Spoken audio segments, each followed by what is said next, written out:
자, 독립운동 펴세요. 학원 230페이지.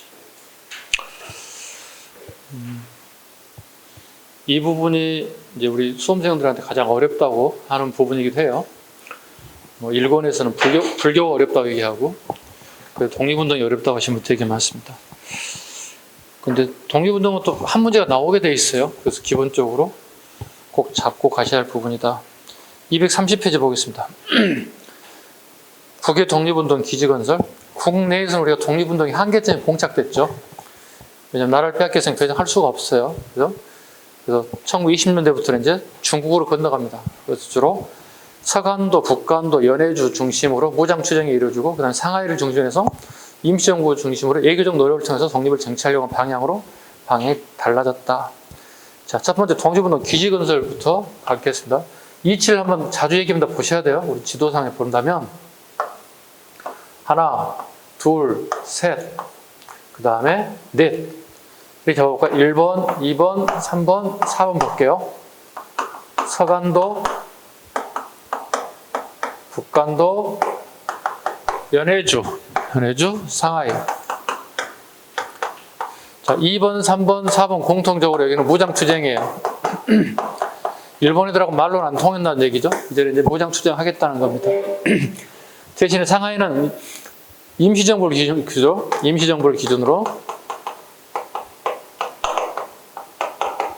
예교적 노력을 통해서 우리의 독립을 쟁취하겠다. 그렇다면 1번하고 2번, 3번, 4번은 독립운동 방향이 다르죠. 노선이 다르죠.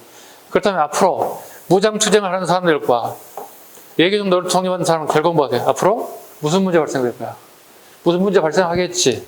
독립 노선에 대한 다른 부분에서 결국은 이 2, 3, 4와 1은 나중에 분쟁이 일어날 수밖에 없어요.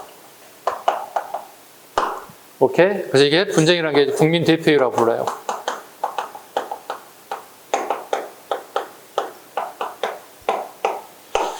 자, 여기 이승만 세력. 그죠? 그 다음에 이쪽에 이제 독립운동 대부분 사람들 신채호, 김창숙,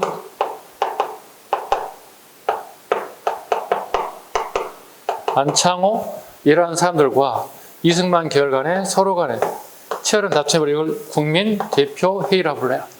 즉, 운동 방향의 노선이 서로 충돌이 일어났다. 결국은 국민 대표를 통해서 이승만이 잘렸다는 얘기 쉽게 이런 사건이 발생됐다. 이 결과치 얘기하는 거고, 지금 해야 할 부분은 어떻게 2번, 3번, 4번에서 어떤 독립운동이 벌어졌고, 그 다음에 1번에서 구체적으로 어떤 단체들이 등장을 한 번씩 보자는 거야. 그 230페이지 보시면 돼요. 먼저 기본적으로 서간도 지역의 삼원보 지역 신민회가 주도했다. 신민회 잡으셔야 된다고. 신민회는 1907년에 만들어졌어요. 1907년에 만들어졌습니다. 이혜영, 이상용 등이 경학사, 그 다음에 부민단, 한족회로 개편되었다. 자, 요거 얘기합니다. 서간도 지역.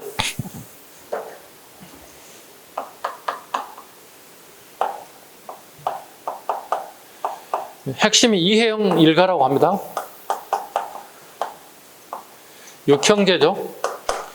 이혜영 일가 6형제가 전 재산을 팔아서 서간도를 건너와서 독립운동하게 됩니다. 그 독립운동 방향이 무장투쟁입니다. 얘들은 이제 말로는 안 되는 애들이니까 무장투쟁한다. 6형제가 전체가 가산을 다 팔아서 이동하게 되는데, 대략 그 돈이 온라인 돈 한 사람은 8천억에서 1조 정도로 보고 있습니다. 네. 이걸 다 투자했다는 거예요. 이 형제들이요. 그래서 이게 시험에 한번 나왔죠. 노블레스, 오블레스. 노블레스, 오블레스를 실천했다. 네. 있는 자들이 없는 자를 베푸는 걸 얘기합니다. 이 영어식으로 바로 노블레스, 오블레스. 있는 자들이 없는 자에게. 있는 자들이 없는 자에게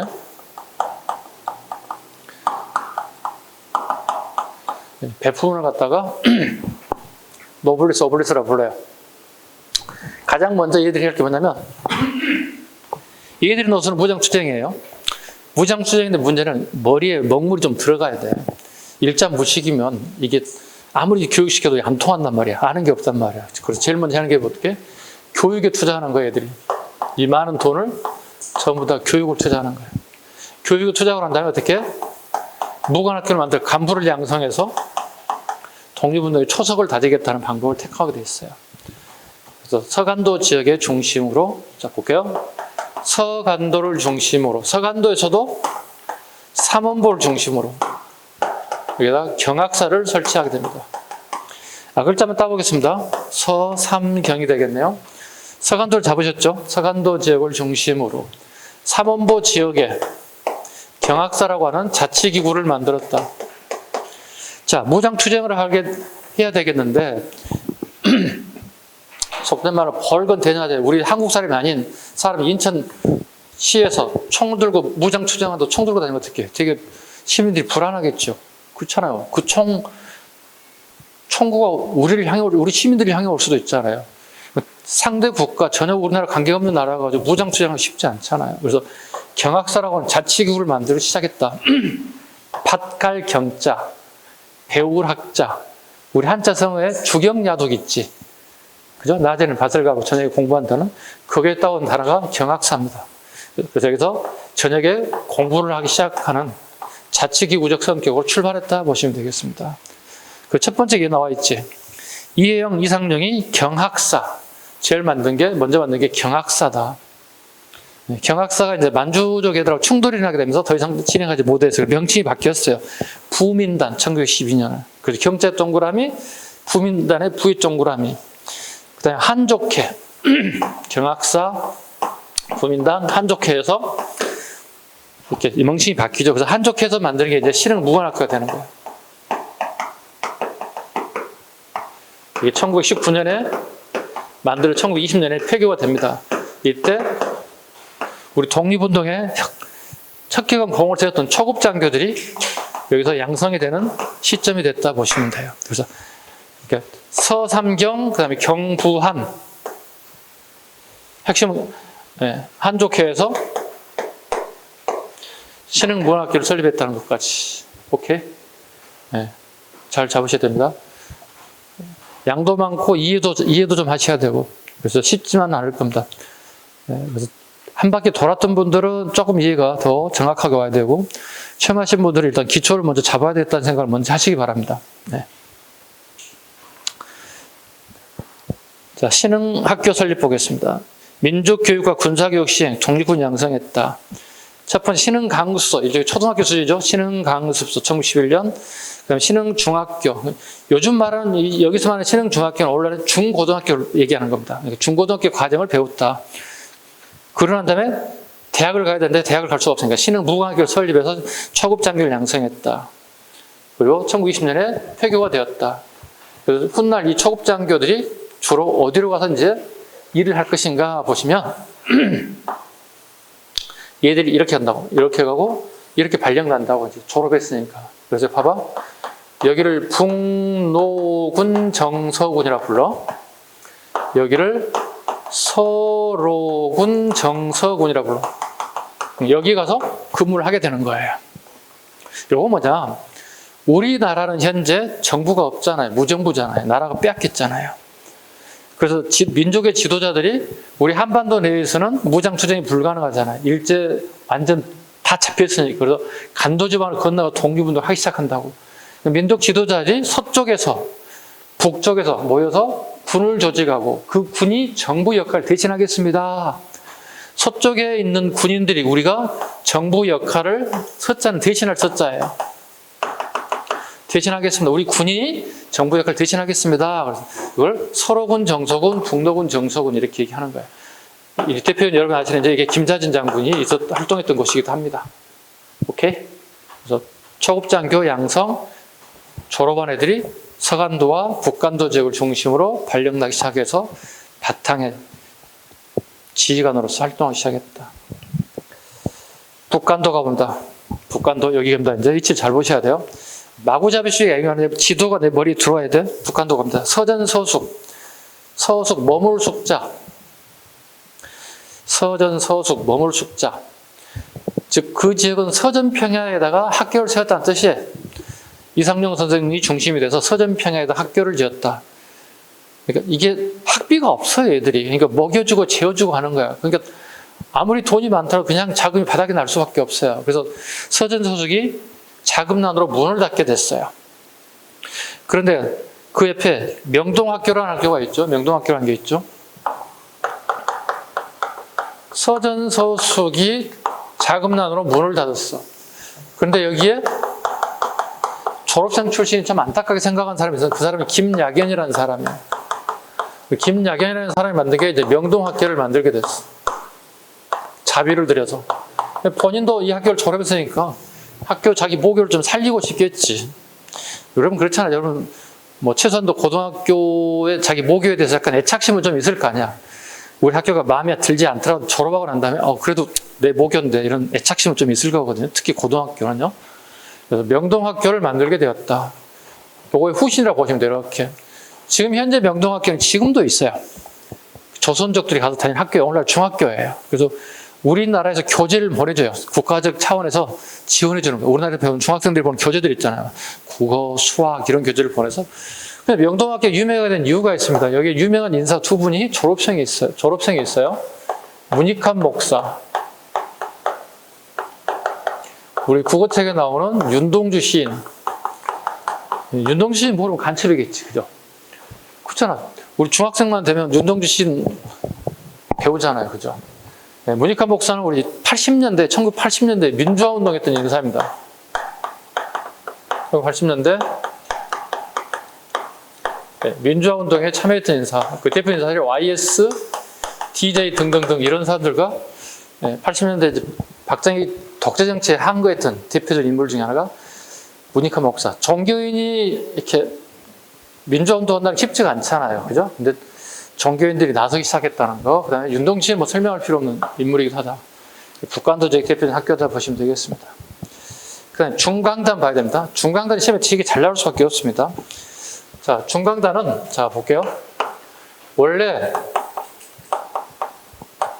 당군을 기리는 애들은, 그죠? 당군을 기리는 날을 갖다가 중광절이라고 불렀어요, 그죠? 중광절에서 발전된 게 중광단이에요. 중광단이에요. 당군 할아버지 모셨던 애들이에요. 요렇게 만들어진 게 북로군 정선의 중심축이 돼요. 네, 그래서 얘들은 되게 단결력이 좋아요. 우리 종교라는 게 되게 단결력이 좋죠. 그죠? 주일날 예배 보시는 분들 보면 되게 단결력 끝내주거든. 예배를 안 보면 절대 안 되는 거야. 무조건 가야 되는 거예요. 일요일날 무슨 약속 잡을 수 없어. 가끔 선생님 일요일날 특강하겠습니다. 안 옵니다. 선생님 저 못 옵니다. 왜? 교회 가야 됩니다. 예배 봐야 됩니다. 잡을 수가 없어요, 제가. 네. 그만큼 단결력이 좋다는 겁니다. 이렇게 출발했던 애들. 그 다음에요. 안무의 국민해군. 이거 우리 이제 봉오동 전투 청상 지을 때도 나올 겁니다. 안무의 국민해군. 천주교 중심 의민단 등이 만들어졌고, 북만주 밀산부에 한흥동 이상설, 여기입니다. 우리 민족 지도자 이상설이 북간도로 건너갑니다. 나라가 망하고요. 이상설 중심으로, 여기 전부 다 항무지예요. 항무지를 우리의 노력으로, 우리 민족들이 되게 근면성실하거든요. 맨 땅을 그냥 꽃갱이 삽자로 가지고 읽어요. 그래서 우리 조선인들이 좀 흥했으면 쓰겠다. 그래서 한흥동이라는 명칭을 짓게 돼요. 우리 한족들이 흥했으면 쓰겠다. 이상설에서 새로운 개간지가 만들어서 조선인들 상당수가 이주에 살게 됐다. 이게 중요한 이유가 있습니다. 훗날 우리 독립군들이 쫙 일본에 쫓길 때 한흥동에 가서 재집결하게 돼요. 네, 그래서 한흥동이라는 동네를 일단 알아두셔야 됩니다. 그 다음에 연해주가 옵니다. 연해주 여기입니다, 이제. 권업회. 노골적으로 우리는 독립운동 하겠습니다. 이렇게 밖으로 표출을 할 수가 없어요. 일본에 경찰이 되게 많이 깔려 있으니까. 그래서 권업회. 우리는 실업을 권장합니다. 그러니까 직업을 좀 가져주십시오. 이렇게 명칭을 살짝 이렇게 바꿔 쓰는 거야. 민족운동가 의병세를 결성, 건업신문을 발행했다. 대한강복군 정부를 조직하였다. 대한강복군 정부 밑줄을 그었습니다. 색깔 이미 들어가 있죠, 포인트가. 대한강복군 정부. 자, 또 하나 또 적어보겠습니다. 대한강복군 정부.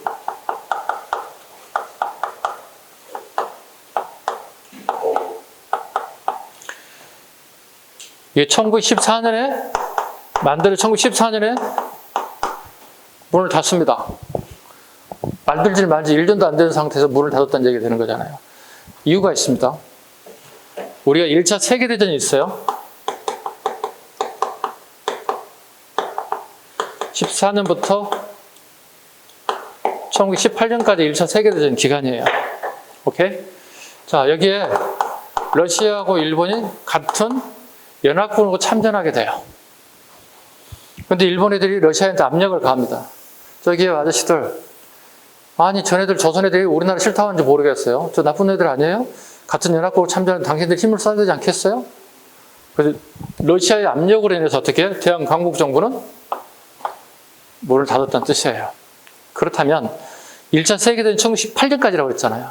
그럼 1918년까지 독립운동 단체나 정부가 만들어질까 못 만들어질까? 만들어질 수가 없는 거야. 누구의 견제를 받는 거죠 지금? 러시아의 견제를 받는 거야. 기억 잘 하셔야 돼. 1914년부터 18년까지는 무장 독립단체 어떠한 것도 만들어지지 않는다. 누구의 압박이 있다? 러시아의 압박이 있다. 왜? 러시아하고 일본 현재 연합국으로 참전한단 말이야. 18년 전쟁이 끝나기 때문에. 그리고 봐. 1919년 3월 1일 운동이 벌어진다. 그치? 3.1운동이 벌어지잖아. 그러고 난 다음에 되게 우리나라들이 3.1운동 이후에 정부들을 많이 만들기 시작한다는 거예요. 봐봐. 자주 얘기해. 3.1운동 실패 원인을 뭐라고 그러냐. 첫 번째 무정부. 그죠? 우리 정부가 없잖아요. 무정부잖아요. 그 다음에 알다시피 지도자가 되게 부족했잖아요. 종교인들밖에 없어요. 지식인들이 종교인밖에 없어요. 목사님이니 뭐 스님이 이런 분들밖에 없는 거예요. 카톨릭 신부님 이런 분밖에 없는 거예요. 일반인들 지도자 거의 없으면 배운 게 없으니까. 무정부 지도자가 없다. 그 다음에 실패한 게 이제 우리 비폭력을 나선 제대로 어떻게 총칼을 들이댔단 말이에요. 실패했어. 그래서 3.1운동을 계기로 19년 3.1운동을 계기로 우리 정부가 세 개가 만들어져. 상하이에 만들어져. 서울 한성정부에 만들어져. 그러니까 러시아에도 러시아에 가장 먼저 만든 그 밑에 대한국민의회예요. 이거 잡아야 됩니다. 3.1운동 이후에 대한국민의회가 만들어집니다. 이게 1919년이에요.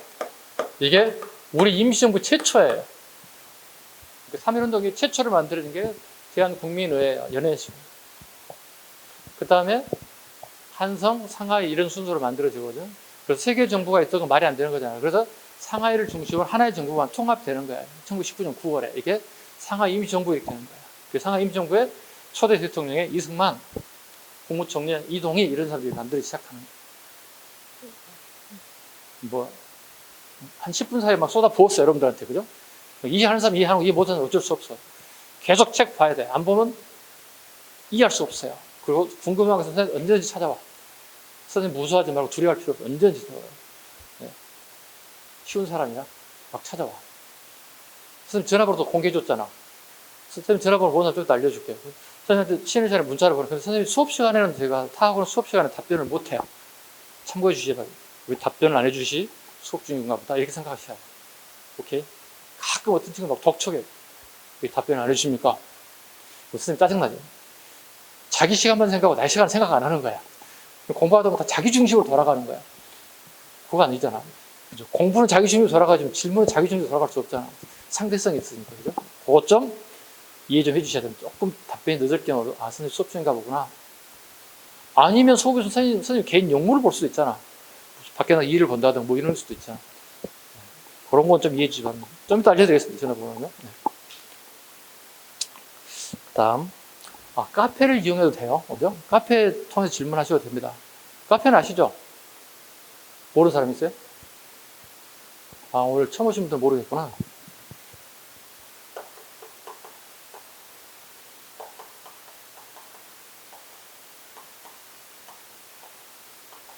여기 질문하셔도 돼요.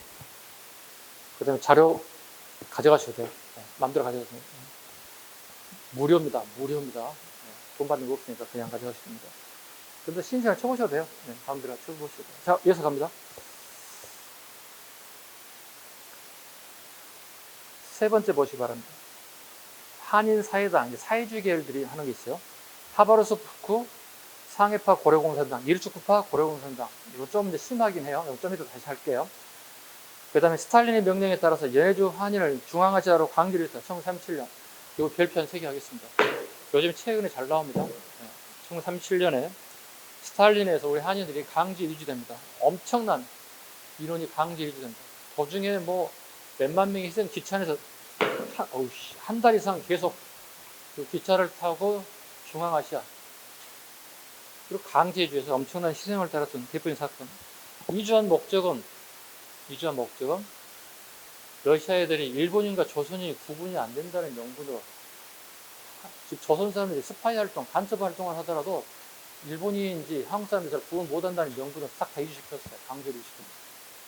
이때 상당수 거의 99.9% 다 이주했다 보시면 돼요. 그래서 오늘날에 뭐 카자흐스탄, 키르기스탄 이런 동네들 있죠. 탄탄탄 돌아 발음 어려운 동네들이 있거든. 러시아 밑에 있는 나라들. 강제로 이동했습니다. 한 달, 대략 한 45일에서 50일 정도 걸렸다고 하거든요. 근데 수습이 안 돼요, 기차가. 화장실도 없어요. 그때 당시에 기차에 화장실도 없어요. 그러니까 화장실도 없기 때문에 대충 알아서 거기서 보는 거예요. 죽으면 어떻게, 상당수가 죽거든요. 상당수 죽은데 죽는 시신을 처리할 방법이 없잖아요. 대충 이렇게 천으로 싸가지고 달리는 기차를 갖고 집어 던져요.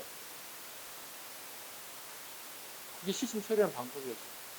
그래서 질병이 있거나 뭐 아파서 이동하지 못하는 거의 상당수 다 죽었다 보시면 대단하십니다. 그 사람들을 우리가 보통 일명 얘기하는 고려인이라고 불러요. 중앙아시아 사람들 고려인 이렇게.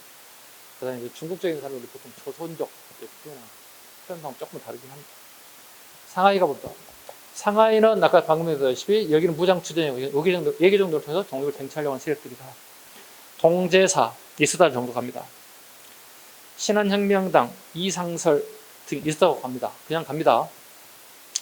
신한청년당의 별표 5개 갑니다. 김규식, 잊을것습니다.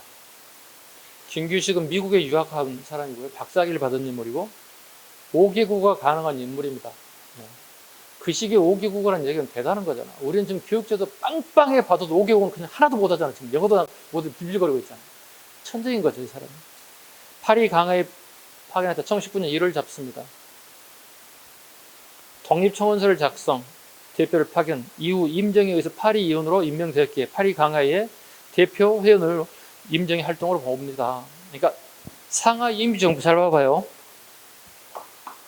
1919년 9월에 상하이 임시정부가 만들어져요. 이건 서울의 한성정부와 그 다음에 러시아 있는 연해주, 방금 얘기했던 연해주의 대한국민회, 그죠? 플러스 서울 세 개의 정부가 합쳐져요. 상하이, 한성정부 서울, 그 다음에 연해주, 그 다음에 상하이 3개 정부 합쳐서 상하이 임시정부가 우리나라에 딱 하나로 남게 되는 거예요. 이때 대통령이 이승만, 국무총리가 이동희, 이런 사람으로 구성이 됐다. 그런데 독립운동 방향 노선이 같았다 달랐다. 여기는 무슨 방법이다? 아까 했잖아요.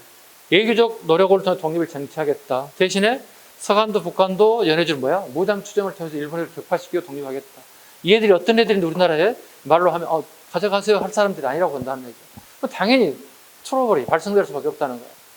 그 트러블을 발생하기 때문에 결국은 합리적인 방법을 통해서 의원 제도가 있다고. 의원들, 우리나라 국회의원들처럼 그 국회의원들이 이승만 탄핵 문제를 걸고 넘어지기 시작했다. 그 결과 이승만이 국민 대표를 통해서 첫 번째 정부의 임시 대통령이 하지만 탄핵의 대상이 되었다. 그리고 신치호, 김창숙, 안창호 선생들, 이건 뭐야? 창조파라고 하고요. 이 사람들 개조파라고 불러요. 창조파 떠납니다. 개조파 떠납니다. 그 다음에 현상 유지파. 그래서 김구 선생만 남게 돼요. 그 김구 선생을 중심으로 임시정부가 유지되게 됐다 보시면 돼요. 노선이 완전히 달라졌죠. 이렇게 선생님은 쉽게 얘기하는데 듣는 입장에서 되게 오씨 이렇게 하신 분도 계속 계십니다. 그러려고 생각하고 있어요. 그럴 거예요. 아마 처음 듣는 분은 이게 장난 아닌데 이렇게 할 거예요. 됐죠? 한 페이지 넘겨볼게요. 232페이지. 서간도 북간도의 강복군 정부들은 별도로 따로 안 하겠습니다. 그 미주 지역의 독립운동 볼까요? 하와이, 멕시코 중에 한능급에 나오기도 하고 우리 공무원 시험에도 가끔 지문이 나오기도 잠깐 볼게요. 우리 1900년 초가 되면 하와이로 노동 이민이 이루어져요. 왜냐면 우리가 일자리가 없어요. 일자리가 없다고. 가만히 보면 옛날 1900년이나 선생님 대학교 졸업하고 일자리 없는 거나 여러분 졸업하고 일자리 없는 거 똑같아요. 왜냐면 내 마음에 드는 일자리가 없다는 얘기예요. 그죠? 나는 이런 일을 하고 싶은데 나에게 그 일자리가 나에게 돌아오지 않는 거예요. 생각 끝에 여러분 생각이 뭐야? 차라리 공무원이 낫겠다. 이거저거 다 해봐도 공무원이 낫겠다. 안정적이고. 그래서 여러분 지금 현재 공무원에 도전하는 거예요. 오케이? 그럼 쟁취하시면 되는 겁니다. 그죠? 뭐 먹는 거 목 찔러라도 봐야 할 거 아니야? 칼을 한번 뺐으면. 그죠? 도전 꼭 하셔야 됩니다. 자, 사진 결혼으로 한국인 부녀자와 하와이 이민이 성사됐다. 우리 노동자들이 이렇게 하와이로, 그 다음에 멕시코로 이민 가요. 하루에 일당이 1원이에요. 24시간 중에 15시간, 16시간 근무해요. 우리나라 이렇게 되면 전쟁 난다. 노동자들 난리 날 거예요. 그죠? 8시간에서 한 1분만 초과돼도 초과수당 줘도 난리가 나는 거거든요. 자, 두 번째, 하와이, 미국 본토를 이주하여 한인 동포사회를 형성해 각종 단체를 결성하였다. 대단한 거예요. 하와이 이민 갔던 1세들이 돈을 모아서 미국 본토로 건너가서 새로운 조직들을 만들어 샌프란시스코 중심, 그게 이제 안창호 선생 중심이 되는 거예요, 이게. 이게 가셨죠? 세 번째, 애니깽, 여기 밑으로 봐. 이게 이제 한능금에 기출된 문제예요. 애니깽, 선인장을 이렇게 불렀어요. 애니깽 농장에 잎 모양이 용의 혀를 닮았다 해서 용설란이라 불러요. 우리 선인장을 갖다가.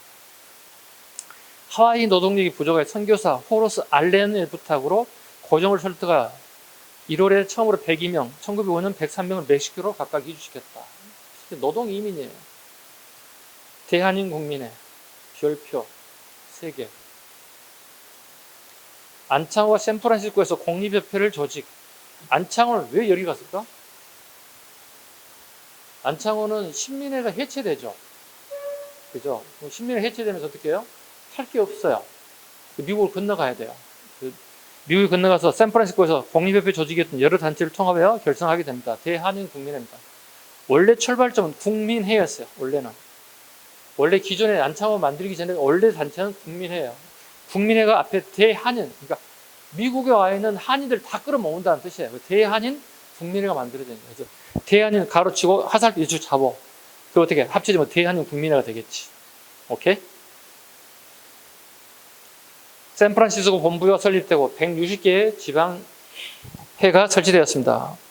오른쪽 동포사회 결속과 민족식 고치했다. 흥사단 안창호입니다. 흥사단 영보이라고 하던 젊은 친구들이에요. 대한민 국민회는 그냥 조선이라고 하는 그 간판만 있으면 다 들어오는 거고 대신 흥사단은 영보이스, 그러니까 젊은 친구들이 중심으로 만든 조직이 흥사단이에요. 살짝 제가 옆에다 영보이스라고. 이 정도 영어는 할 수 있죠, 여러분들이. 영보이스. 젊은 친구들을 중심으로 본 게 흥사단이다.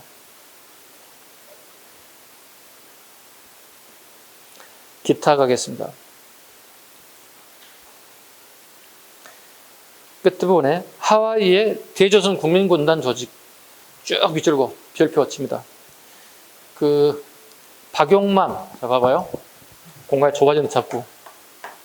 박용만, 안창호, 이승만. 이 사람이 미국에서 활동하죠. 이 사람들이 전부 다. 그죠? 대한민 국민의 조직들이잖아요. 근데 문제는 박용만과 이승만이 트러블이 심해요. 독립운동 노선이 달라요. 박용만은 무장투쟁 노선을 가지고 있어요. 이승만은 미국에 유학 갔기 때문에 박사학위까지 받았는지 모르기 때문에 미국인들을 통해 설득해서 외교적 노력을 통해서 독립을 정책했다. 노선이 달라요. 그 결과 박용만이 먼저 하와이로 이동하게 돼요. 그래서 하와이에서 조직하는 게 대조선 국민군단이에요. 대조선 국민군단은 앞으로 무장투쟁을 향해야 할 일종의 요즘은 사관학교예요. 사관학교예요. 왜냐하면 초급장교를 양성해 어떻게 군 조직을 끌고 나간다 생각하는 거야. 자, 이승만과 이견도를 다퉜다고 그랬잖아요. 다시 이승만이 또다시 화해로 건너갑니다. 화해 건너가서 또다시 박용만과 트러블이 생기게 됩니다. 그 결과 하와이 민간단체, 민단이라고 할게요. 민단을 조직하고 그 다음에 박용만도 민단을 조직해요.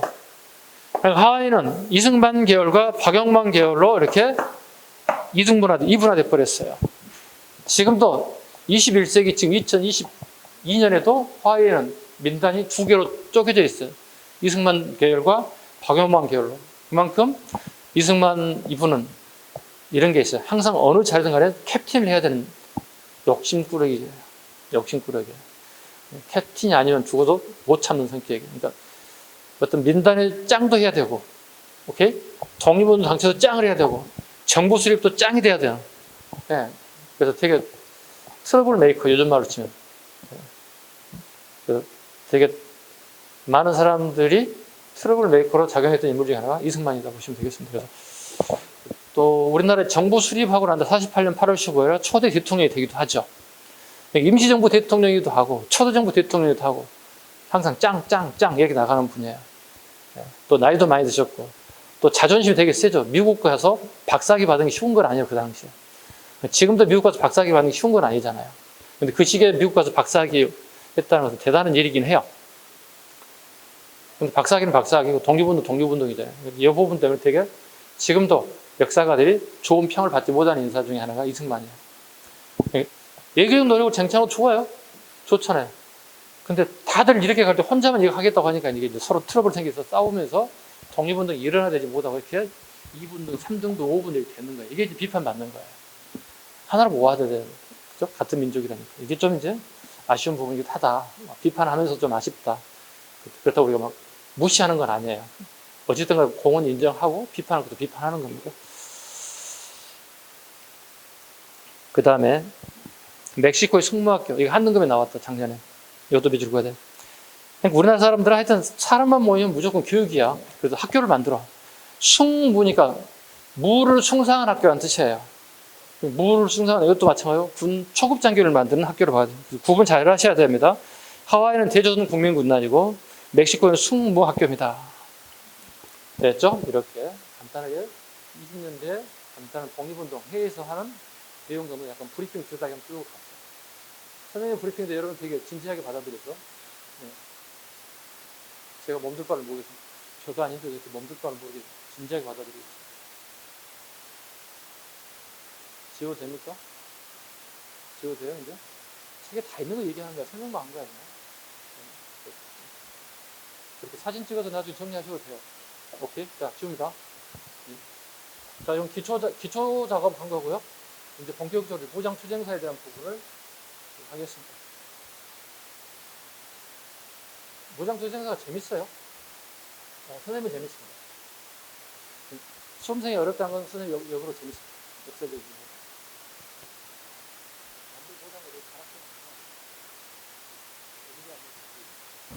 자, 무장투쟁사 하겠습니다. 크게 세 가지로 구분돼요. 1920년대 무장투쟁. 한 페이지 넘겨보세요, 여러분들 같이.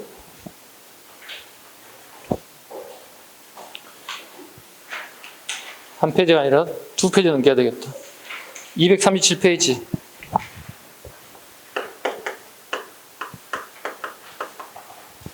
(1930년대) 한중연합작전.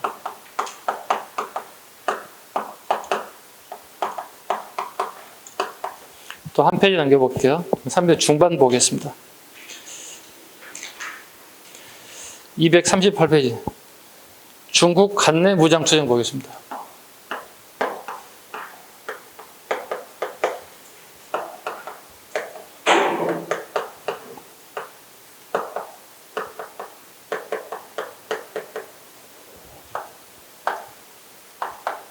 이렇게.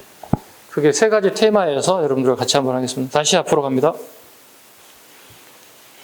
1920년대 무장투쟁을 보겠습니다.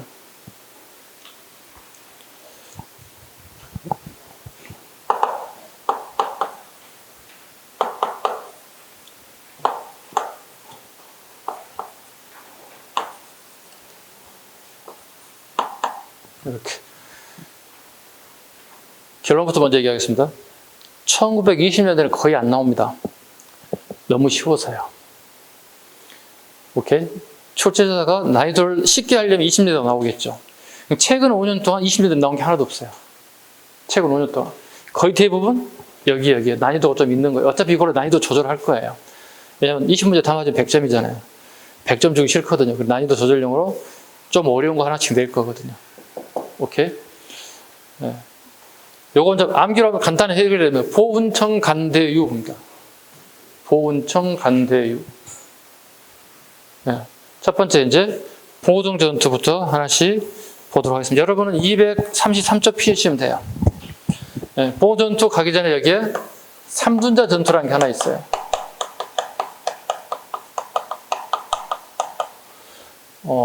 여기는 이제 홍범도와 밀접한 관련이 있는 인물입니다.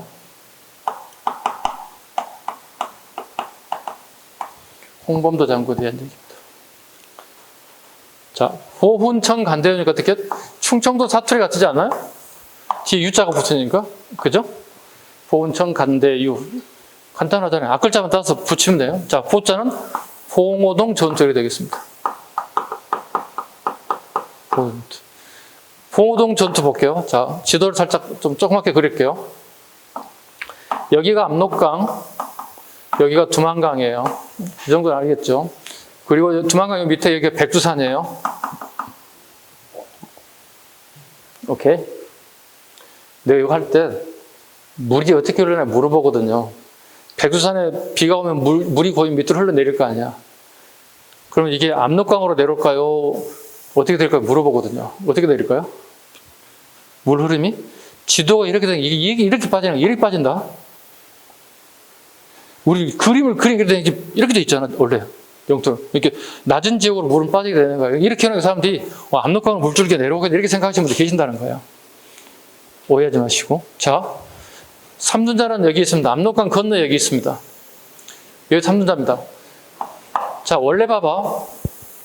홍범도 요즘 되게 조명받는 인물이야. 문재인 정부 때 홍범도 장군의 유해를 가져와서 국립공원에 안치해놨어요. 그 실은 이번 국가직이나 지방직의 시험에 나올 줄 알았어요. 안 나왔어요. 그렇다면 내년 시험 보시는 분들은 국가직이나 지방직에 홍범도 한번 생각해 두셔야 돼요. 봐봐.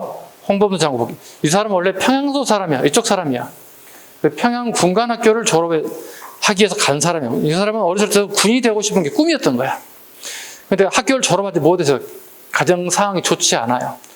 이 사람은 농민 출신이에요. 농민 출신 의병장이 된 거야. 보통의 의병장은 좀 배웠던 유생들이에요. 그러니까 양반 유생들 의병장이 거의 대부분이었던 거예요.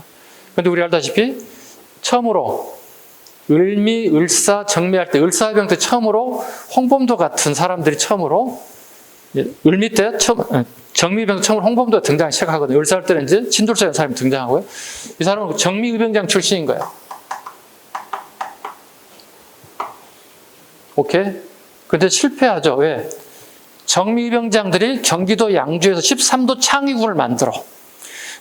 개별 지역별로 의병 활동을 할 게 아니라 우리나라를 대표하는 하나의 군 조직을 만들어서 한양에 쳐들어가서 그애들 박살내고 우리가 쟁취하자는 목적을 가지고 만든 게 13도 창의군이에요. 그래서 13도 창의군으로 경기도 양주에 홍범도가 참석해요.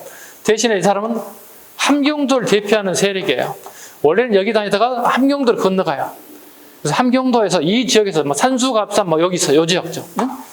오늘날 일본, 북한 애들 막 핵무기 빵빵 쏘는 그 동네요. 이 지역에서 운동을 하기 시작해요. 이 지역의 첫 전투가, 홍범도 첫 번째 전투가 후치령 전투라는 게 있어요. 후치령 전투라는 게 있어요. 우리 책에 안 나와요. 선생님 나오지 않아요? 왜 합니까? 혹시 염려스러워서. 시험장 갔는데 사료를 던져주는 후치령 전투가 나왔어. 홍범도 장군 한마디도 안 나왔어. 그럼 이 새끼 누구지? 죄송합니다. 독립운동가 이렇게 치면 안 되는데. 우리가 생각할 수 있다는 거예요. 누구지? 최소한 하나 정도 힌트 정도 내가 가지고 간다면 유추해서 풀 수 있는 거거든. 자, 그리고 난 다음에 얘들이 독립운동 방향을 무장투쟁으로 바뀐다. 그래서 이렇게 건너가야 돼요. 후치령 전투부터 주로 얘들이 뭐냐면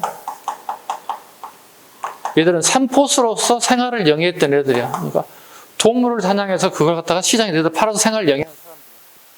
그래서 이 사람들 포수부대, 호랑이 잡는 부대가 손이 많이 있어.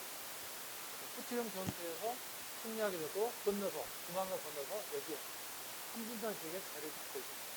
그 두만강 건너 뭐야? 일본 애들이 두만강 건너 여기에 일본 애들이 일본군이 구분하고 있는 거야. 그래서 다 얘들이 봐봐. 신경 볼게요. 얘들이 두만강을 건너서 일본군 있는 데다가 총탄세라고 하고 튀어. 저녁 시간에 튀어. 일본 애들 야간 때 가만히 어쩔 수 없이 가만히 아침에 일어날 때 숙제로서 돼 있는 거야. 그래서 다시 조직을 해서 봤더니 뻔하거든. 두만강 건너 우리 땅을 다 알고 홍범대 땅을 다 알고 홍범대를 잡기 위해서 얘들이 대대병력을 이쪽으로 옮긴다고 승리자로 두만강을 건너서 파는 시켜. 이때 홍범대 이걸 예상을 했어요. 그 언덕 위에 내도하고 있는 거예요. 내도하고 있는 거예요. 일본인들이 오자 쭉 유도하기 시작해요. 박살을 냈더래요. 이게 3분자 됐어요. 그 결과 3분자 실패했던 애들이 이제는 조그만 중대병력이 대대병력이 돼서 봉우동으로 옮겼어요. 홍범도 봉우도 이동했어요. 봉우도 6개 쭉 유도시키죠. 그래서 일본 애들이 월강 6일때 강을 건너는 것입니다. 월강 6일때들이 초기적으로 와서 홍범도를 잡기 위해서 봉우동 옵니다. 봉우동은 산골대 깊은 곳으로 유도하게 됩니다. 유도해서 이들을 갖다가 박살내게 됩니다. 이게 첫 번째 전투라고 하면 봉우동입니다.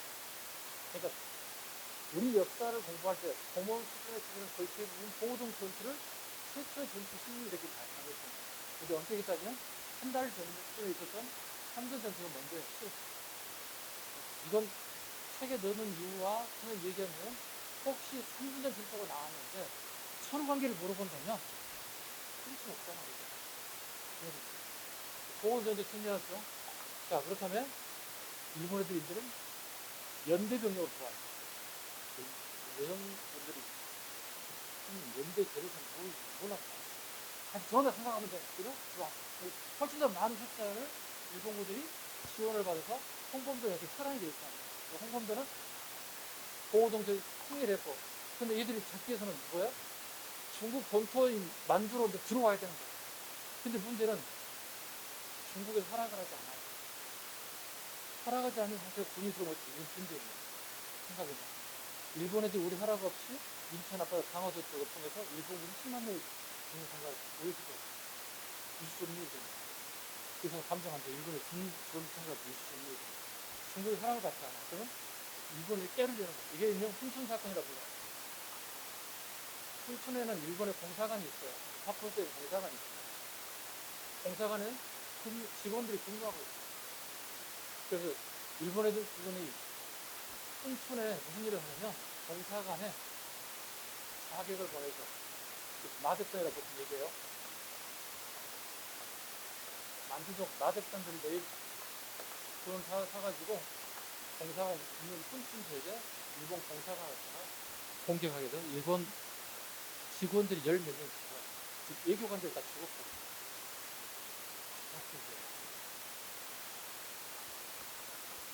목적을 위해서 한민족뿐만 아니라 자민족도 희생시킨다고.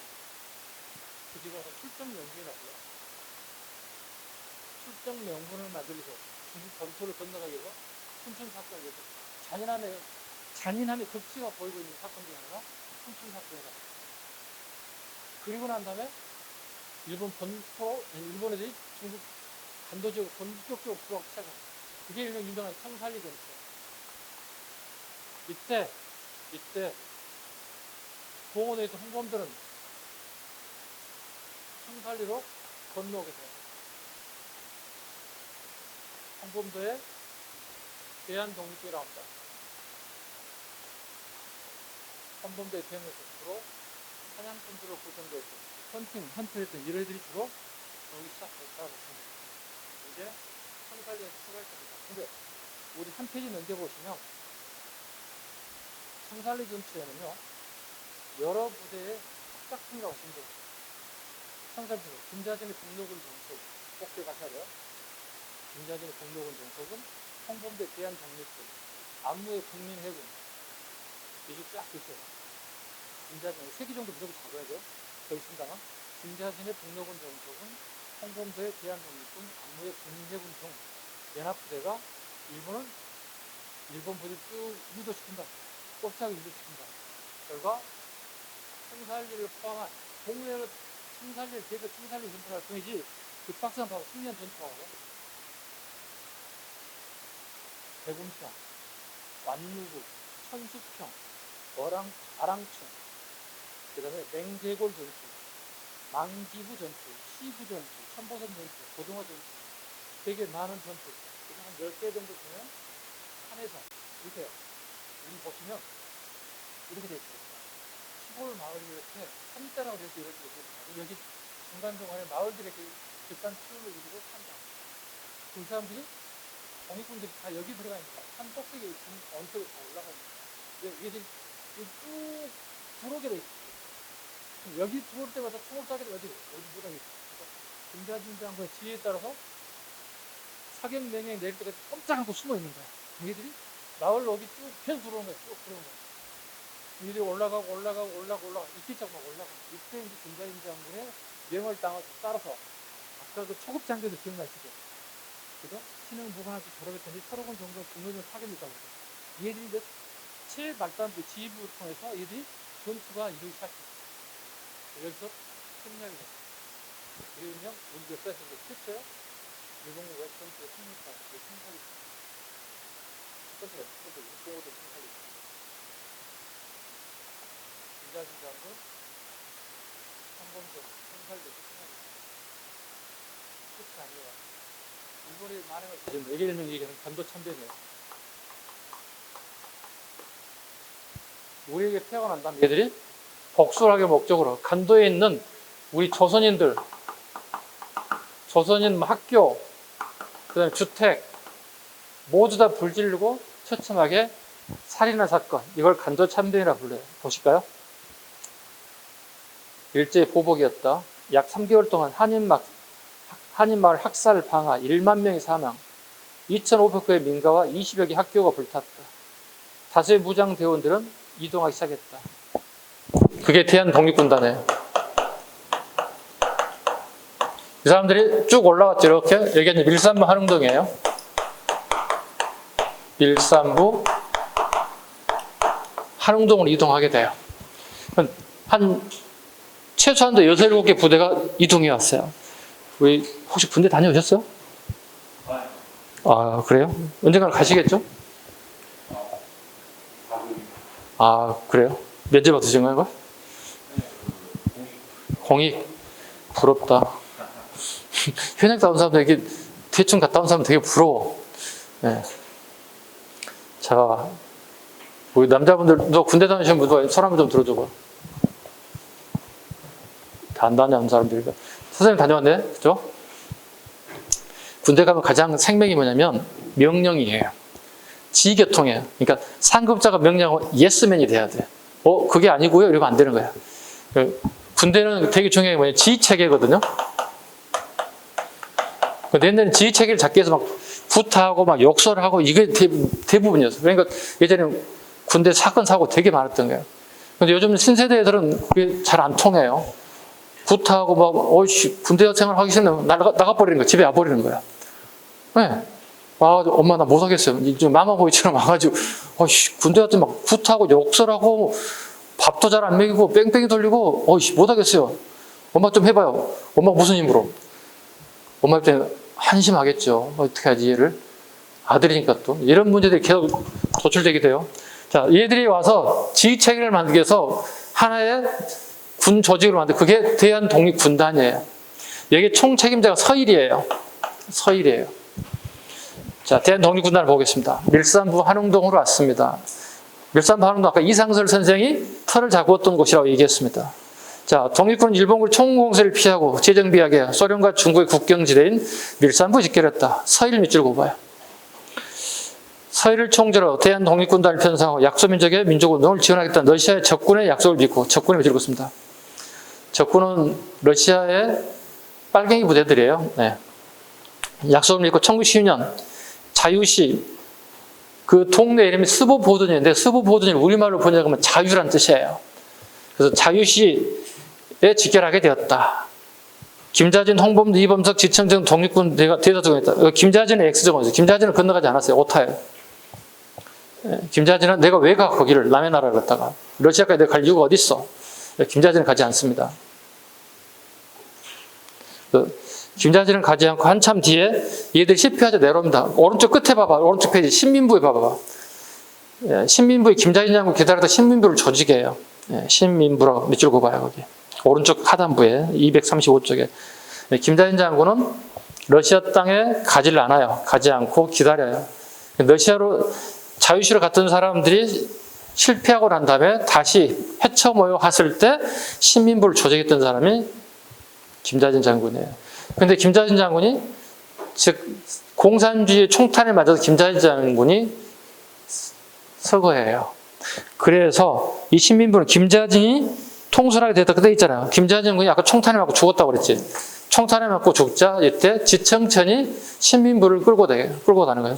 살짝 적어 거기다가 오른쪽에 김자진 통솔 활동을 제시했다 돼 있잖아요. 김자진 군이 사유주의 총탄을 맞고 사망. 거기다가 제일 밑에다가 235쪽 235 제일 하단부에 김자진 장군이 끌고 갔던 신민부가 사회주의 총탄을 맞고 사망. 이때 지청천이 신민부를 리더로 장악을 하게 돼요. 오케이. 그리고 난 다음 이 사건 이후에 대한민국에 있었던 김자진의 아들 김두한이라는 사람이 종로를 지배하는 깡패 두목이었는데 이 소식을 듣고 난 다음에 사상에 전환을 하게 되죠.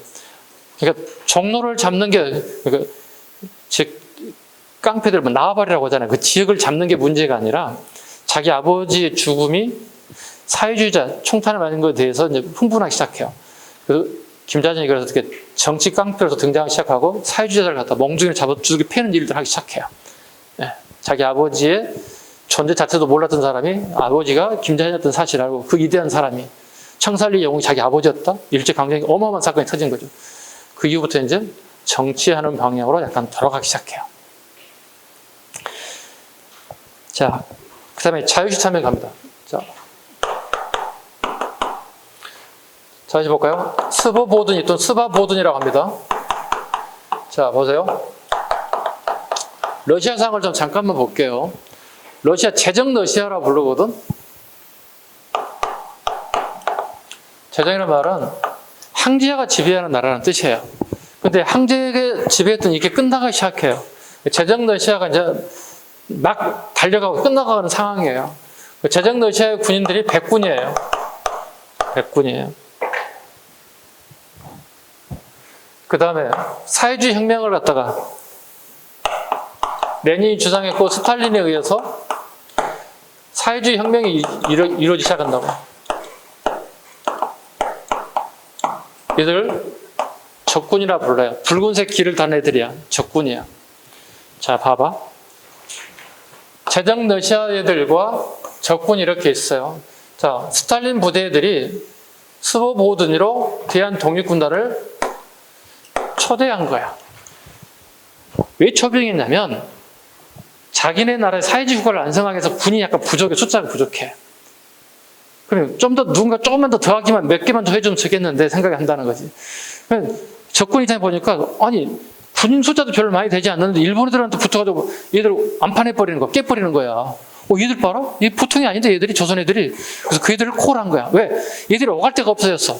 왜냐면 군인들은 수경지라는 게 있어. 숙영지라는 게 있어. 머물고 먹고 잘 수 있는 공간이 필요하다는 거야. 수경지가 필요해. 근데 우리는 중국 내 수경지를 제공할 만한 게 없어요. 우리가 고민거리 중에 하나였거든요. 왜? 안전하게 수경하고 휴적을 취하고 군사를 해서 다음 준비를 해야 되는데 그게 없는 거야. 근데 마침 적군들이 콜이 온 거야. 원래 우리가 수경지 제공할게. 조건이 그거예요? 오케이. 와달라는 얘기야. 왔어요. 여기 온 거예요. 근데 일본이 끝나는 게 아니라 추격대 여기까지 와요. 그럼 일본의 색깔 같은 애들이요. 여기요. 일본 천황제도 여기 황제야. 꼭 같은 색깔이 같은 애들이야. 그럼 초록은 동색이 둘이 뭉치는 거야. 그리고 우리 독립군들이 스탈린 부대하고 이렇게 같이 붙여가는 거야. 이렇게. 이쪽 두 개, 이쪽 두 개 붙은 거야. 그게 문제가 터지는 거야. 이게 자유시 터져 나오는 게 자유시 사건이야. 우리 보시면 우리 교재를 한번 볼게요. 자유천문 봐보세요. 234쪽 볼게요. 독립군의 분열. 독립군은 소련군 내 한인 부대와 연합. 그런데 자유시의 한인 부대는 상하이 공산당을 지지하는 사할린 의용대와 이르츠쿠파 공산당을 지지하는 자유대대가 이르츠쿠파는 도시 이름이에요. 이르츠쿠파라는 도시에 있는 공산당을 지지하는 자유대대가 있어요. 밑으로 보면 자유대대. 그래서 이르츠쿠파 또는 자유대대라 불러요.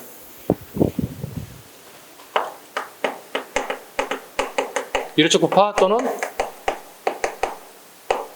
자유대대와 독립군단에 대한 힘을 합쳐요. 그러면 얘들도 같이 이르츠쿠파들도 다시 대한 독립군단의 한 조직으로 존재하게 되는 거지. 그런데 문제가 하나 있어요. 이르츠쿠파 애들은 사회주의자들이에요. 사회주의자들이에요. 태어날 때부터 사회주의자. 그러니까 태어난 장소, 태생이 소련이에요. 생김새는 조선인인 거예요. 그러니까 조선의 독립을 돕겠다고 우리 대한 독립군단에 합류한 거 고마워. 땡큐할 일이야. 그런데 얘들이 목적은 뭐냐면 완벽한 사회주의국가를 완성하는 게 무슨 목적이야, 얘들은. 이르츠쿠파 애들은. 그러니까 수화보든이 자유시에 왔는데 우리 대한 독립군단들과 일본의 추격대들이 충돌이 일어나게 되면서 러시아 입장도 되게 곤란해진 게 생긴 거예요. 그래서 러시아 이르츠쿠파 애들이 이건 아니지 않느냐, 이걸 거부하게 돼요. 우리는 총 못 들겠다. 왜? 우리는 스탈린이 생각하는 사회주의를 완성하기 위해서 우리가 온 거지 대한민국의 독립을 정치하기 온 건 아니에요. 대한민국의 독립은 부수적인 목적인 거야. 아니지 않느냐, 못 하겠는데? 싸울 수 없겠는데? 이때 우리 독립군단 애들과 스탈린 의병대와 얘들하고 같이 이르츠쿠파들 충돌이 나게 되는 거야. 그 결과 우리나라의 독립군단 애들은 차마 같은 동포로서 총을 쏠 수 없어 하늘을 향해 쏜 거야. 방아쇠를 당긴 거야. 그래서 쟤들은 우리를 직접 향해 쏴버린 거야. 약 70에서 80%가 대한 독립군단이 희생당하게 됐어요. 이걸 자유시 참변이라 불러요. 스토리 대충 이해 가셨죠? 이런 스토리 내용을 안 물어봐요. 시험장에서. 그럼 주로 물어본 거다? 이거다. 순서다. 간단해. 보은천 간대요. 충청 사투리. 오늘 전라도 사투리 한번 해줘. 오전 시간에. 그죠? 사실이란 게 하나. 보은천 간대요. 어때? 다 외워졌죠? 되었어요. 자, 그러면 이제 보겠습니다. 얘들이 지도를 다시 그려볼게요.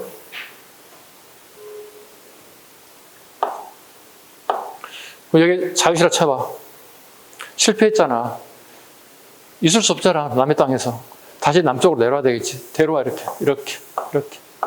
그래서 참의부, 정의부, 신민부로 각자 헤쳐 모여요. 그래서 참의부, 정의, 신민부가 이렇게 만들어져. 이거 갖다 3부라 불러요. 합쳐서 참의부, 정의부, 신부니까.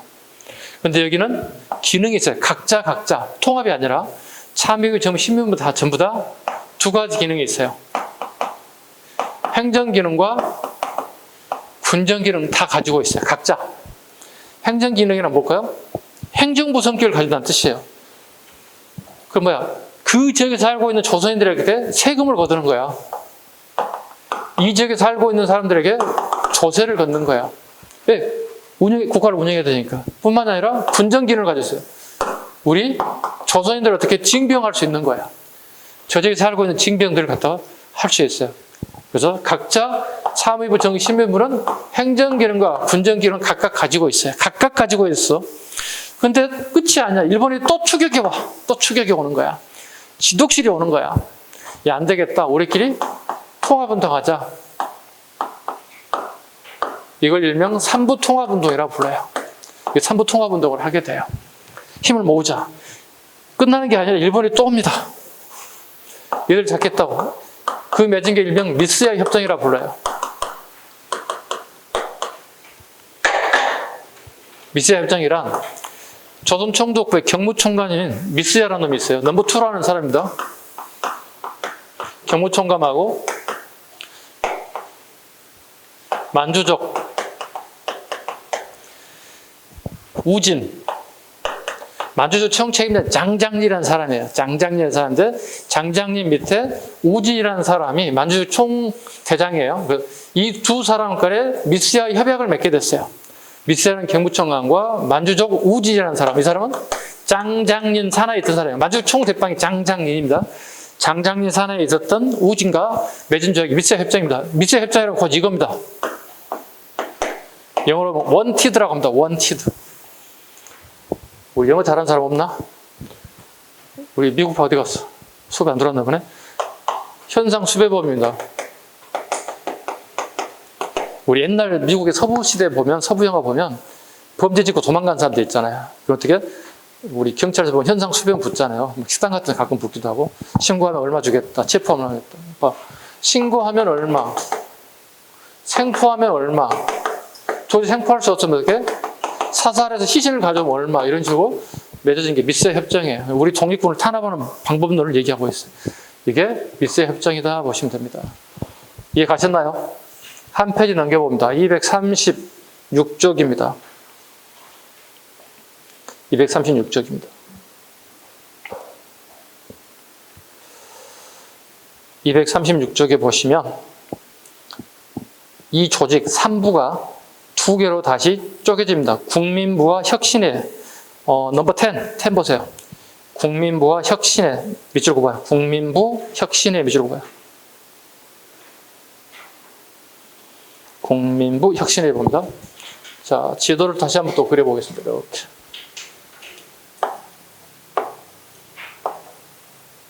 삼부가 봐요. 방금 했던 3부가 이렇게 두 개로 맞아진다고요. 자, 국민부 혁신의 오른쪽 가보세요. 237쪽 가보세요. 이게 30년대 초반 한중연합작전이에요. 자, 30년대 초반 되면 한중연합작전 하는 이유가 있습니다. 이유가 여기 있습니다. 31년에 만주 사변이 발생돼 일본인들이 만주를, 이 지역을 점령해 버렸어요. 그럼 이 지역에 살고 있는 중국인들과 우리 조선인들은 무슨 일이 생각이 되냐면 일본이 뭐가 되는 거죠? 공동의 적이 생긴 거예요. 그럼 우리는 어떻게? 만주 애들과 우리 애들이 한중연합작전을 펼칠 수 있는 좋은 기회가 되는 거예요. 이게 한중연합작전이라 불러요. 한중연합작전의 대표적인 지역을 본다는 얘기죠. 그래서 혁신의회. 혁신은 237쪽으로 넘어치면 돼요. 하단부에 30대 초반 한중연합작전에서 혁신의회, 한국독립당, 산하부대 독립군, 지청천, 쌍성보, 대전자 등에서, 여기는 국민부, 여기는 혁신의회. 결론 얘기하기 전에 요게 별표 5개. 최근 빈출 다수. 꼭 잡을 것. 자, 혁신회부터 먼저 할까요? 책의 순서대로 볼게요. 혁신회는 한국, 가로를 보시면 한국 독립당을 만들어서 했죠. 한국 독립당을 만들어요. 꼭 기억할 것. 당에서 항상 군을 만들어요. 군 적으면 돼요. 그대로 가면 돼. 한국 독립군을 만들어. 당이 있으면 군을 만들어. 왜? 당을 지킬 수 있는 게 부대가 필요한 거예요. 당을 만들었다면 군대가 필요해요. 한국 독립당에서 산하부대 한국 독립군이 돼요. 이게 그 유명한 지청천이에요. 아까 지청자가 생겼지. 참의부 정의신문부에 김자인 장군이 빨갱이 손에 총탄이 나서 죽었고 그 뒤를 바톤 터뜨린 인물이 누가 그랬어요? 지청천. 그게 신민부라고 그랬잖아. 신민부를 중심으로 만든 조직이에요. 한국 독립군의 지청천의 책임자가 돼요. 실은 지청천은 원래는 여기 자유시 가서 인질로 잡혀요. 러시아에게. 근데 지청천의 부하가 김구 선생한테 급하게 연통을 넣어요. 그 김구선은 스탈린한테 직접 전화를 걸어서 그 지청천의 아새끼는 내 밑에 있는 아새끼라고 한번 꼭 살리라 이렇게 한다고 부탁하고, 그래서 지청천이 스탈린한테 보고를 받고 권총 환자를 받고 내려오게 됩니다. 그럼 앞으로 나중에 지청천은 살았잖아요. 지청천은 앞으로 누구 밑에 들어가야 될까? 은혜를 갚아야지. 은혜 갚을 사람이 누구예요? 김구잖아요. 그래서 앞으로 김구 선생님 밑으로 들어가게 돼요. 그러니까 강복궁을 만들 때 지청천이 김구 선생님 밑으로 들어가요. 생명의 은인이잖아요. 본인을 살려준 거잖아요. 어쨌든 이런 인물이기도 해요. 지청천 니청천이라고도 해요. 독립운동가들 좀 이렇게 뭐라고 그러지? 이렇게 자기 이름을 본명을 좀 이렇게 바꾸는 경우가 되게 많습니다. 지청천은 우리 독립운동사에 빼놓을 수 없는 인사들입니다. 그러니까 양세봉 같은 인물들은 좀 있으면 나오겠습니다. 양세봉은 스스로 성장한 인물들이고, 지청천 같은 사람들은 일본 군관학교에 차출돼서 교육받고 장교가 된 사람들이에요.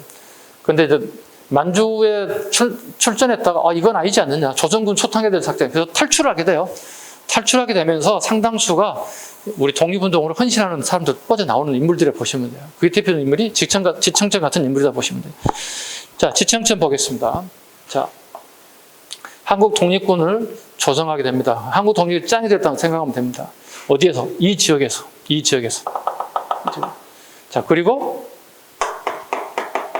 중국의 호루군과 한중연합작전을 펼쳐요. 공동의 적이 만들었다고 그랬잖아요. 근데 여기서 만들었더니 지청천 부대가 탈탈 털어봤더니 150명밖에 안 되는 거예요, 얘들이. 이 150명이 일본으로 싸울 수는 없잖아요. 그래서 중국이 호로군과 연합작전을 펼치는 거예요. 이 호로군들은 뭐냐면, 예전에 기차가 다니게 되면 기차에서 주로 경호를 썼던 애들이에요. 얘들은 일종의 최소한도 기초 군사훈련을 받았던 애들이에요. 그러니까 연합작전을 펼칠 때 좀 더 유리하겠죠. 그래서 한국 독립당을 만들고 독립군이 만들어지고 중국 호로군과 연합작전을 펼쳐서 승전을 하게 돼. 그 승전을 봅니다. 총 4군데 정도 우리가 잡으셔야 됩니다.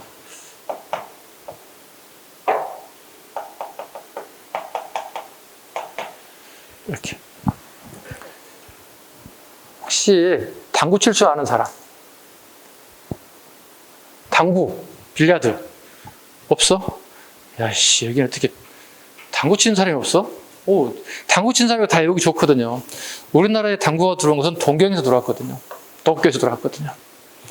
당구를 100이라는 걸 친다면 어떻게? 8개 치고 2개 남으면 2개 남았다. 이걸 쌍대라고 부르거든요. 남은 숫자를 갖다가. 모르는 사람한테 얘기하는 게 되게 힘들어요. 그냥 바로 갈게요. 동경성에서, 경박호에서, 쌍성보에서, 대전장에서 승리했어요. 별표 5개라고. 이거 다 잡으라고. 자, 봐. 다 당구가 밀접한 관련이 있어. 일본하고 싸우는 건 동경에서 당구가 들어왔어요. 예, 저는 100 칩니다. 그러면 8개 치고 2개 남으면 쌍대 남았다고 그래. 일본, 그때 당구 영어로. 쌍대, 쌍성부 대전장에서 승리하게 됐다. 이게 지청천이 승리한 전투입니다. 자, 이제 국민부 가겠습니다. 여기입니다. 국민부 갑니다. 이건 빨간색으로 하겠습니다. 왜냐하면 이건 사회주의자들이 하는 운동입니다. 사회주의자들이 했던 운동이 빨간색으로 펴보겠습니다. 국민부 가겠습니다. 이쪽 남만주 지역입니다. 남만주, 여기 북만주 이렇게 하거든요. 또는 서간도, 북간도 같은 표현을 씁니다. 국민부 가겠습니다. 국민부에서 조선혁명당을 만듭니다. 아까 당에서 뭘 만든다고 그랬죠? 군을 만들었죠. 그럼 이게 조선혁명군 가면 되는 거예요. 이 대표 인사가 지청천이에요. 지청천이에요. 여기에 중국의 의용군과 힘을 합쳐요. 의용군은 농민병이에요. 부족하기 때문에, 여기도 숫자가 부족하기 때문에 의용군과 손을 잡고 일본과의 전투에 참여하게 돼요. 승리합니다. 영릉가하고 흥경성 전투에서 승리하는 전투가 됩니다. 선생님이 엊그제 노량진에서 집으로 쭉 가는데, 기차 타고 가는데 수험생들이 되게 많이 타요. 근데 남학생과 여학생이 이제 같은 공부를 하는 친구들인가 봐. 물어본 것 같아요. 혹시 뭐 영릉가 전투 기억나? 수업 시간에 배운 거야. 오늘 배우고 끝나고 집에 가는 도중인 거야. 들어본 것 같아. 뭐지? 서로 대답을 서로 못하고 있는 거야. 그래서 옆에 제가 국사 선생님, 우리 학원생도 아닌데 어떻게 해갖고 영능과 정투는요 양세봉이 하는 거고요. 30대 중반 작전을 쭉 설명하고 싶었어요. 근데 차마 얘기할 수가 없었어요. 왜냐면 이게 두루뭉실하게 알게 되면 몰라요. 또 모의고사 볼 때 답이 안 나오는 거야.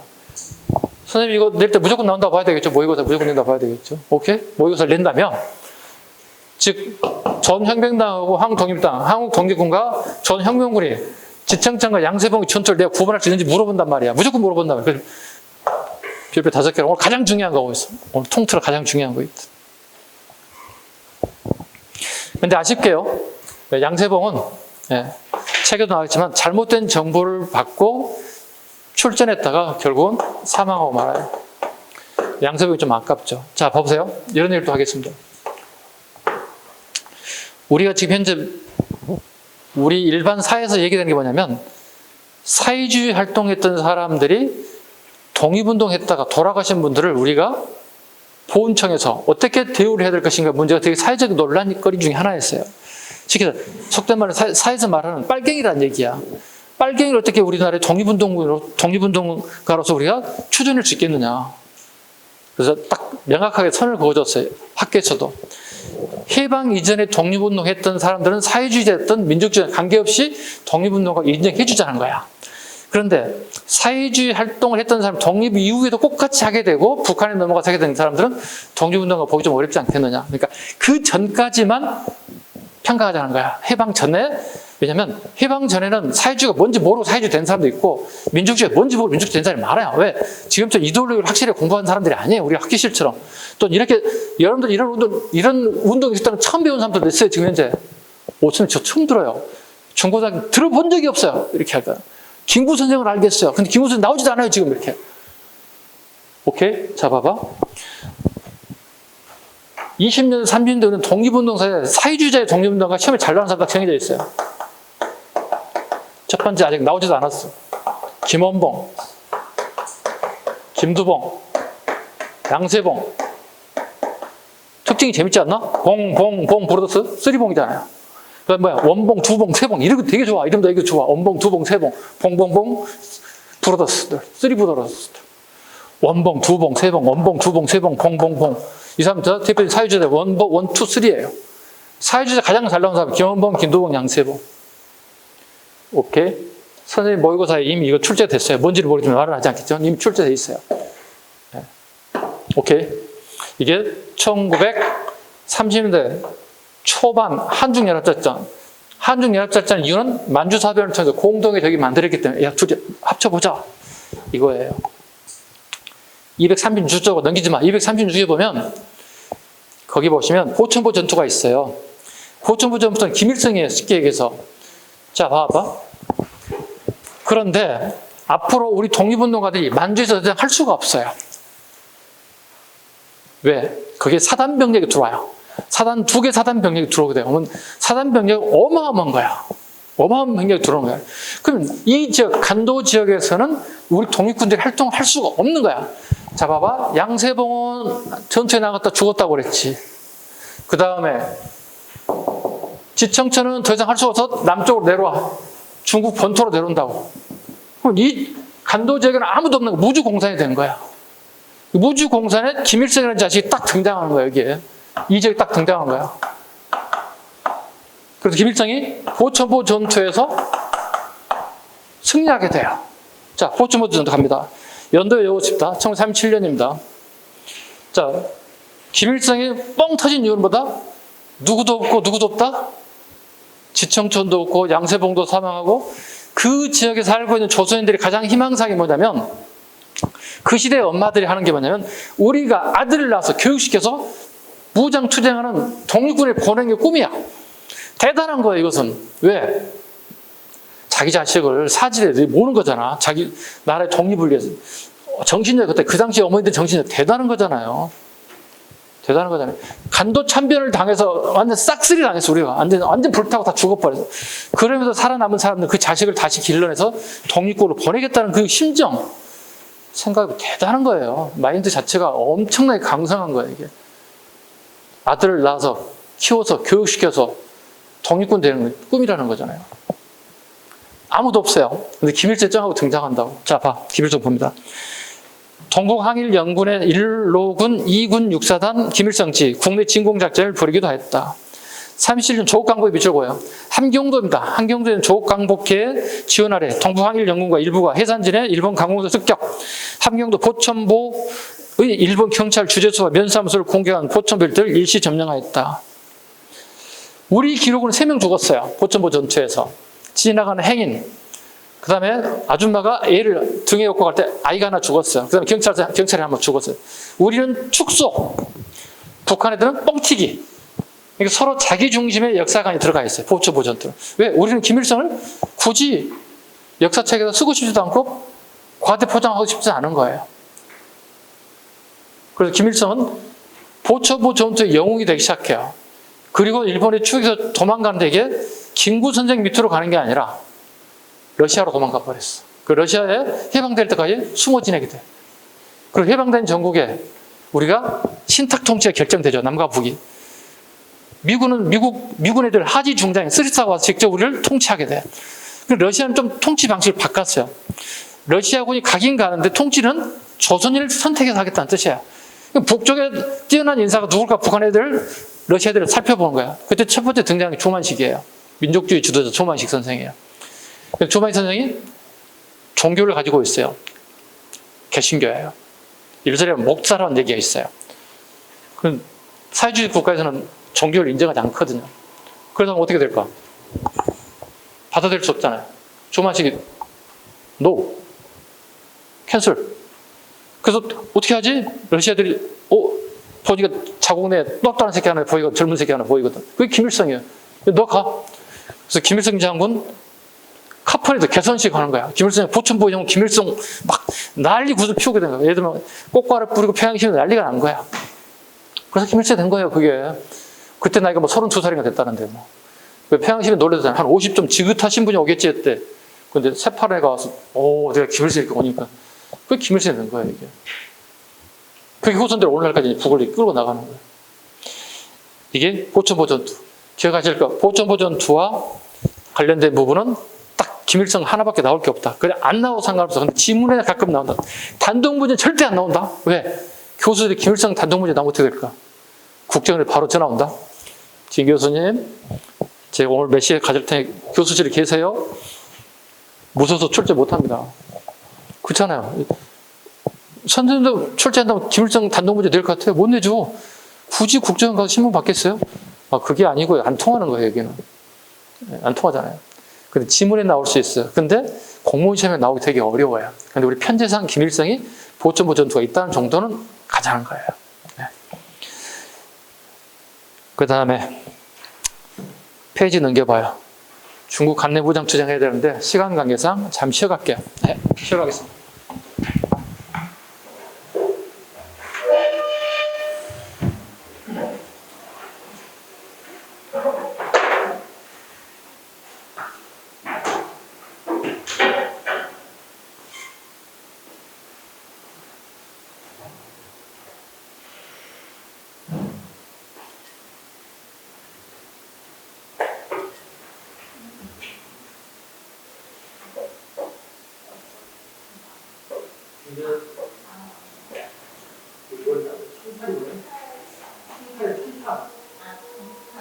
총탄에만 죽었다고.